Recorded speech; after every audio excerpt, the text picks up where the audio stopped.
राजगढ़ जिले के ब्यावरा में भीम आर्मी कार्यकर्ताओं के द्वारा विशाल रोड शो किया गया, जिसमें भीम आर्मी राष्ट्रीय अध्यक्ष विनय रतन सिंह के नेतृत्व में बड़ी संख्या में शामिल कार्यकर्ता ने ब्यावरा में राजगढ़ पहुंचकर कलेक्टर के नाम ज्ञापन सौंपा।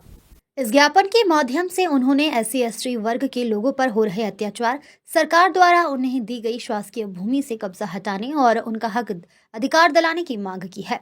अध्यक्ष विनय रतन सिंह ने कहा कि सरकार द्वारा गरीबों को जमीन दी जाती है, लेकिन दबंग उस पर कब्जा कर लेते हैं, जिसके चलते गरीब किसानों को काफी परेशानी होती है, जिसको लेकर उन्होंने प्रशासन को चेतावनी दी है और कहा है कि अगर 90 दिन के भीतर गरीब किसानों की समस्या का हल नहीं हुआ तो भीम आर्मी के कार्यकर्ता कलेक्टर कार्यालय के सामने विशाल आंदोलन करेगा।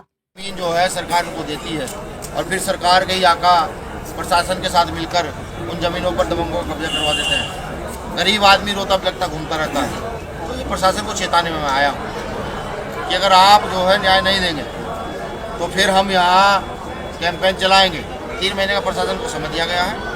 हम यहाँ जो ज़मीन सरकारी है वो ज़मीन हमारी है के तहत कैंपेन चलाएंगे और भीम आर्मी यहाँ की सरकारी जमीनों पर कब्जा करने का काम करेगा। प्रशासन नहीं मानेगा तो सारे गांव के लोग जिनकी ज़मीन छीनी गई है, जानवरों को बुलाकर, उनके जन बच्चे को बुला करके यहाँ के कलेक्टर आवास हो, यहाँ की तहसील हो, यहाँ ADM के कार्यालय हो, उनके घर हो, सब पर घेराव करने का, सब सरकारी जमीन पर ही।